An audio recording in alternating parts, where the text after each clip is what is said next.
Everyone. I am Tracy Carr. I was getting up here to get to know you as I just express some things. Well, first of all, I am Tracy Carr. Trust the process. I have a new product out, a new podcast called Estrogenix. I have a team that will be coming together and displaying some things about who we are. As you can see, it means to be nourished or to be or produced. So as we go through this moment of nourishment, it's a way of detoxing the things that matter in your life and the things that you go through in life that sometimes you don't understand. And you have to understand that there's a bigger cause, there's a bigger purpose, a bigger plan. It talks about in the Bible. It talks about for I know the plans that I have for you, and this plans to prosper you, not to harm you, which you can find in Jeremiah 29:11. As you go through this process, and as you start walking, sometimes we walk in our will and not the will of God. But always know that God's will, it will be done regardless. Some shape or form, there are individuals that may not even know who God is. Some shape or form, our direction, it will be directed. As far as even knowing the desires of your heart, sometimes we can be put in a position where we're given the desires of our heart, and that's a way sometimes that we'll learn and we'll grow. That our will is not our will, but it always turns back to God's will. So let's get started. So my topic today is I will help you, but I'm not going to hell for it. It could be you, it could be the dog, it could be the cat, it could be life circumstance. I don't care what it is. I will help you all day long, but I ain't going to hell for it. I ain't going to hell. I ain't going to jail. I ain't going to no cell. Whatever you think it might be, I ain't going. I ain't doing it for you. Sometimes people will look at you. Sometimes when you help them, it's as far as constantly being put in a position where if you don't be careful, people start looking at it as a weakness.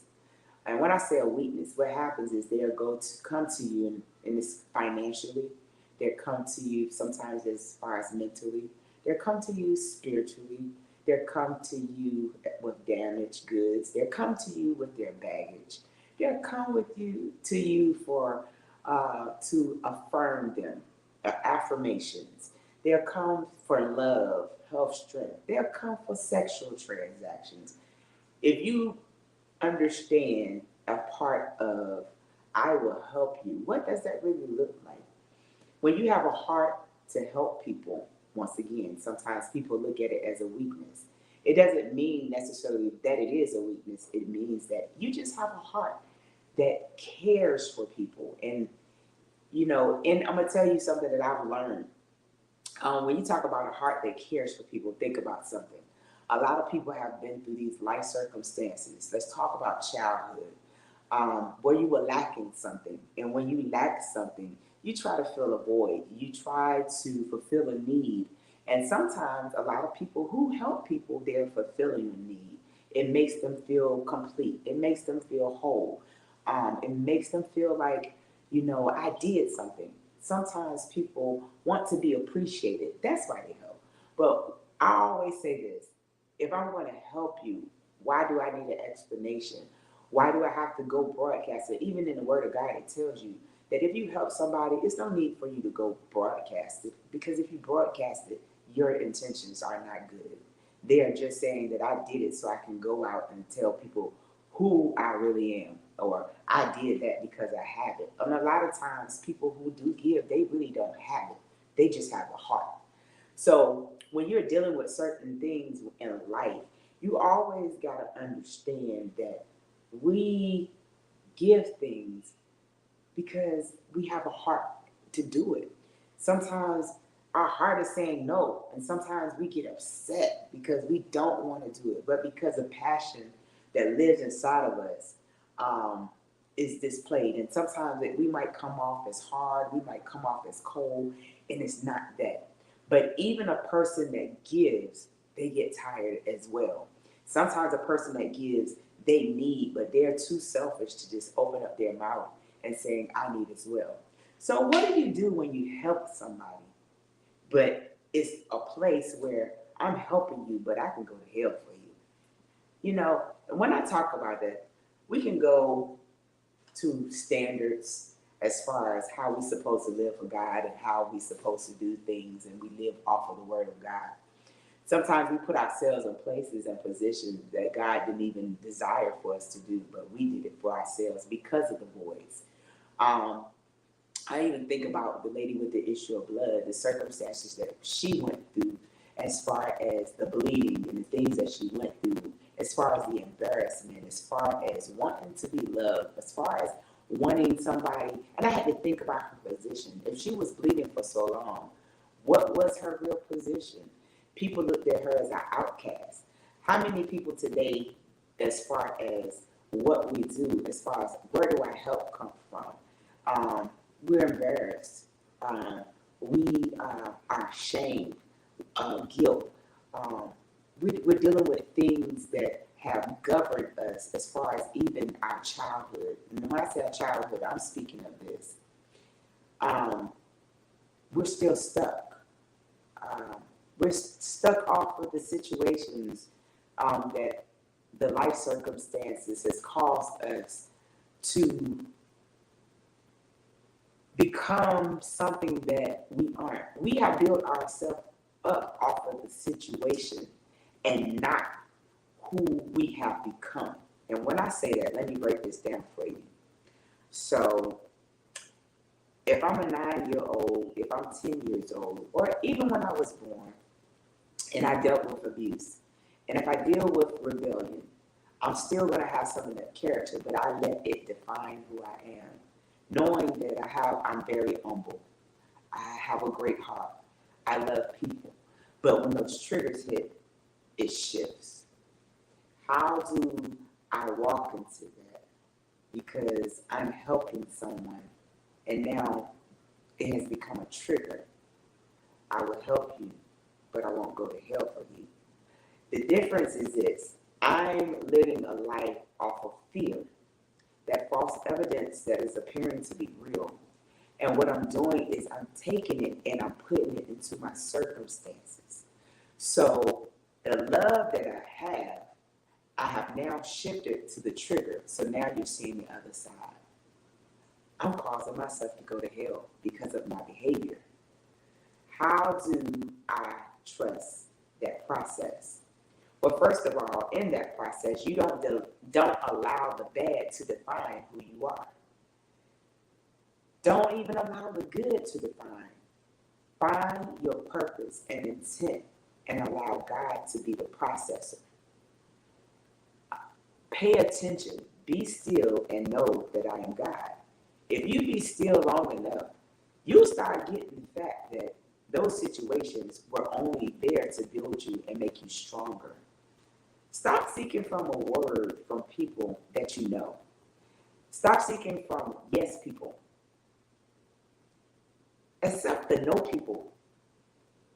That way you can really hear where you're trying to go. With every situation, there is a cause and there is an effect. So when I talk about these things, I'm talking about I will help you, but I won't go to hell. Let's talk about this. Let's talk about situations that it appears to be one way, but on the outside, in the world, it looks a total another way.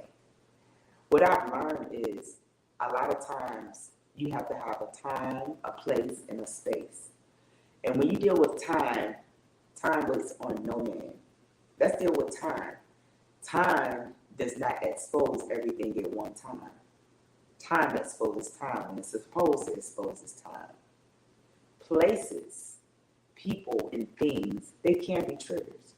But places, people, and things can be beautiful. I can help you, but I won't go to hell for it. You have to decipher what is real and true in your life and where you're trying to go. Let's talk about help. I will help you, but I won't go to hell for you. When we talk about health, I'm talking about the disposition. I had to come to a place in my life where I had to realize that my health was determining my outcome of my response. See, I was put in a position where people are so used to coming to Miss Tracy to be nourished or to be produced. Estrogenics. And what was happening, they didn't even realize that I was dying inside. I was dying inside because I was in pain. I had diabetes. I was dying because I was in pain. I had high blood pressure. I was dying because of pain because of my weight. I was dying because I was in pain because I had rheumatoid arthritis. I was dying in pain because they told me I had chronic inflammatory arthritis. In the meantime, I had all this mental health. My strength was deteriorating. I'm overworking. I'm overworking because I'm depressed, not because I had it going on. I utilized that to overcome my depression, but I made it even worse. So the thing that I had passion for, it became destruction because I was using it to obtain so nobody would see the fact of the things that I was dealing with or going through.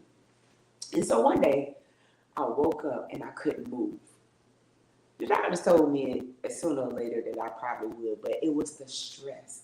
I had nobody to nourish me, and I had nobody to produce me. So I had to come to a conclusion where my health was more important. But what happens is, once again, the one with the issue of blood, she made a decision. And when she made a decision that she was going to get her health and her strength back, she had to do a touch.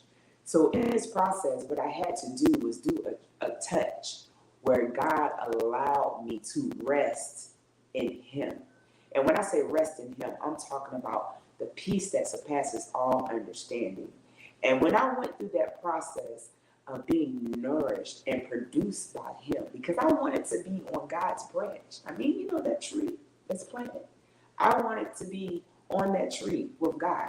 So what I had to do, I had to recognize I had never been on a real fast. I had never really been on a true spiritual journey. Even though, yeah, I read my word. Yes, I'm all singing and doing everything. But I had never really been on a true spiritual journey. And when I realized that there were some things that was missing out of my life, and then there was still some strongholds that were attached to me. That's part of your health. So my stress was causing the effect of the high blood pressure, the diabetes, the chronic inflammatory arthritis, the rheumatoid arthritis. This was causing the effect in the business. It was causing the effect of the business because I was allowing falsehood and I was allowing people to pour into me, and as far as pour on me, not pour into me. I was letting people dictate my schedule. I was allowing people to dictate my life. I went through divorce, went through that, and did not still know that I was still attached. That's dealing with your health. That's stress. It's just too much. And you get to a point and you wonder when you get sick, God is trying to sit you down and to speak to you. And you never ever want to be in that position or in that place. But God always gave me a plan. When I went through that, I had to call on people that I would least expect and say, hey, I need you. Tracy normally won't do that. Tracy would try to do it on her own.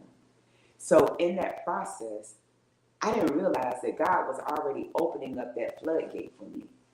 For one, to be healed, to be restored, to walk in his will, no matter what it looked like, no matter what people had to say. As a child, I never forget, my uncle, he came back for this, even my family. I was 2 years old, I'll never forget. I said, Mom, how did I start walking? See, it's back to that protector. See, most people would look at it as being mean. No, it's not that I'm mean. It's just that I have weird ways of doing things. I am just totally different. When it talks about being set apart, that's what I am. And guess what? I love it. Either you like it or you don't. but I had to accept it. So I'm a little girl, and my uncle, he hit me. Uncle Robert, he hit me. I didn't know how to walk, but they said on that particular day I got up. I walked over to him and I hit him back. So they knew that I was going to be somebody different. I was always rebellious and always a rebel. It was just crazy. If you mess with my family, oh, I was going to get you. That's just how I always was. But then it came to a point where I had to sacrifice some things that I did not like. One of them was my children, the loves of my life. Once again, dealing with your health and your strength. So then it became mental in this process. Mental, oh my God, I'm losing everything that I have. Oh, she got a business, she got it going on. But the things that were so much more precious to me was my family, my children. That's my family. You know, even with their father, he's an awesome person. Family, we look at it as an individual, meaning, oh, you got this happy family. Sometimes it doesn't consist of having a spouse. Sometimes it could be you and your children. Sometimes there are single parents. I commend you all. Keep doing what you're doing. You had to be nourished and produced. At least you tried and still trying. Let's talk about how our kids get away. That's dealing with our health, our strength, and our mental. Let's talk about that one can of beans that might be in your house. That's your health, strength, and mental. Let's talk about when you don't even know what your next meal is going to be, or how you even going to buy your kids food to eat, but everybody looking at you like you got it going on. That's your health, strength, and your mental. What if you're dealing with people that you thought knew God, but they only had a form of godliness? Let's talk about hurt. People want to talk about church hurt. No, it's not church hurt. It's the people that surrounds and walk inside the doors. I don't care if that is the pastor.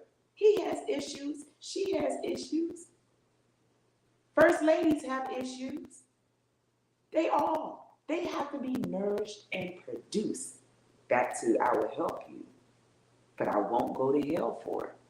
What happens is sometimes we get in the way because we're trying to take ourselves. If you take the you out of it, it says yo. You, yo, Y-O-U. Yo, you. Yo, what's up? No, I couldn't stand that word. Yo, don't come to me with that. But when you put that you on it and then it's you and not yo, hey, you sometimes have to get out of the way in order not to go to hell. Because I will help you. But what do you do when you're helping someone and you're sending them to hell along with you? Let's talk about sex. Don't get me started. Sex sometimes can send you to hell. But guess what? I believe that intimacy is more important than the sex. This is where people get it twisted. I tell people, you're dealing with the principalities. You're dealing with the spirit, man. You're dealing with the soul. You don't let any and everyone up in your soul or your spirit. Things are not always what they appear to be. Sometimes you can be there to help somebody, and when you try to help somebody, what happens is the power of the tongue.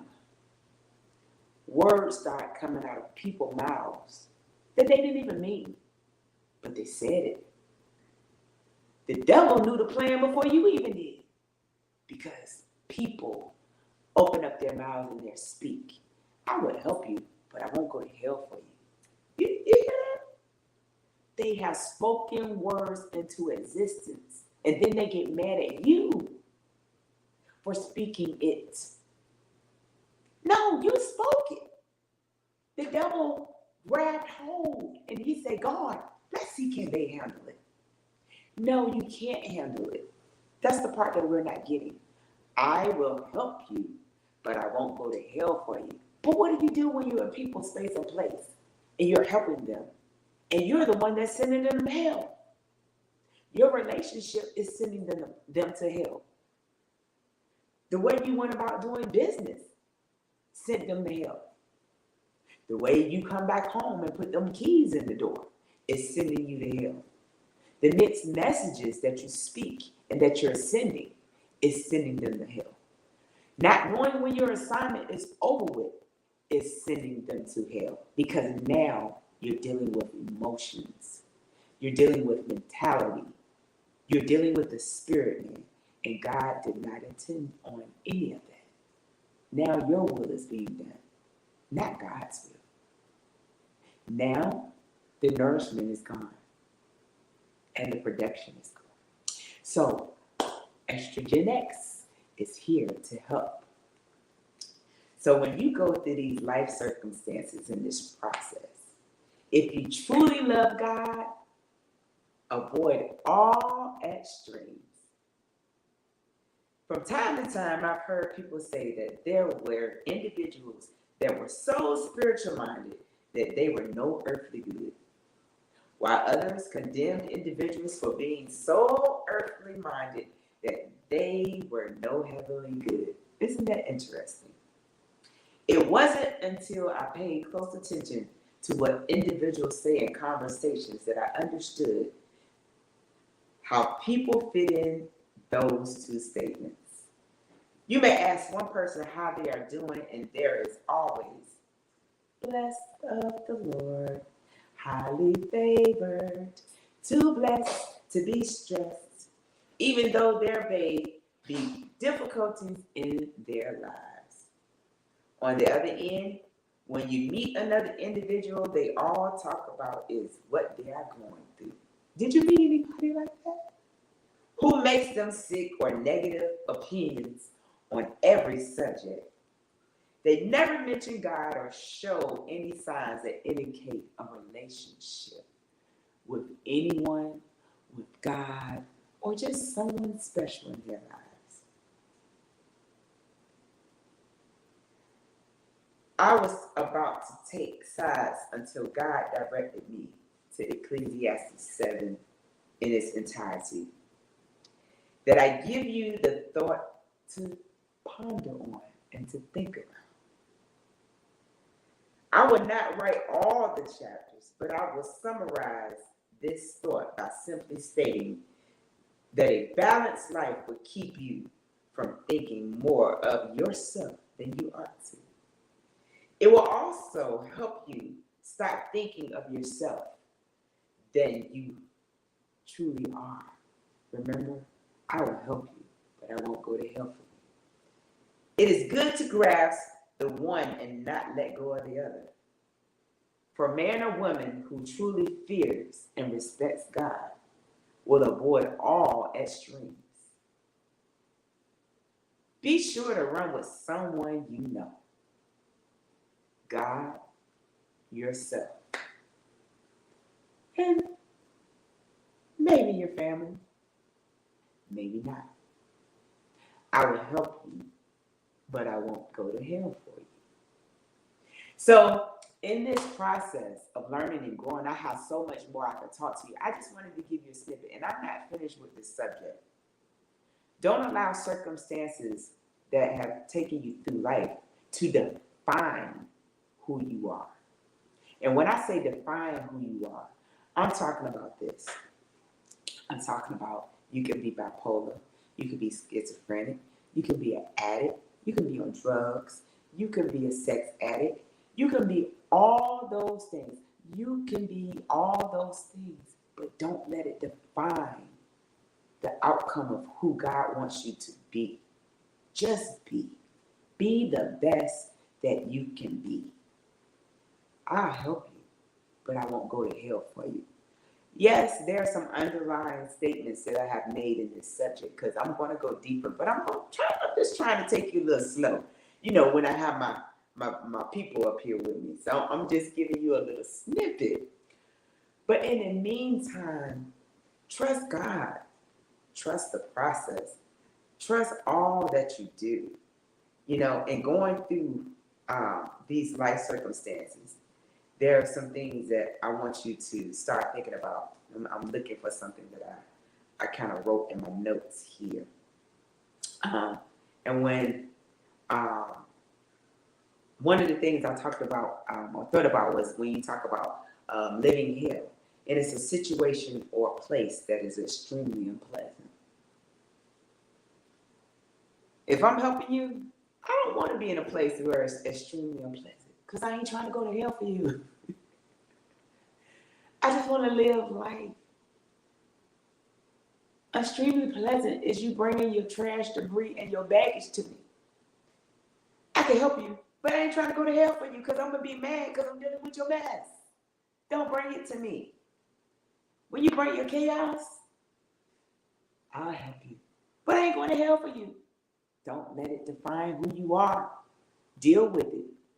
Go find counseling. Go get some help. But don't go to hell for it. And don't allow the person that's helping you to go with you. Find God, find peace, find prayer, find revelation, restoration, renewal. Sit down somewhere and listen and write. And remember the power of the tongue. It has power.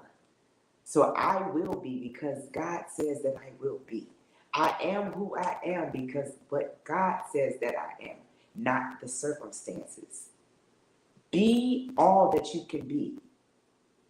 Lift him up. If I be lifted up, I draw all men unto thee, me, thee. You understand what I'm saying? Trust the process. Nourishment, production. I will help you, but I ain't going to hell for you. I remember this song, and she gonna get me. Well, I ain't gonna call her name. She don't know who she is. It was a song by Natalie Cole, and it says, "I'm catching hell, living in this world." And what I tell you, I was catching hell because I got tired of listening to that song. That is not the life I wanted to be defined by. I heard it almost 7, 8 times a day. I'm catching hell, I'm catching hell, I'm catching hell, living in this world. Now, I ain't catching hell. I help you, but I ain't going to hell for it. I am Tracy Carr, Trust the Process, my new podcast, Extrogenetics. I want to nourish you, and I want to help whatever I can do. Love God, love people. I'm checking out Extrogenetics.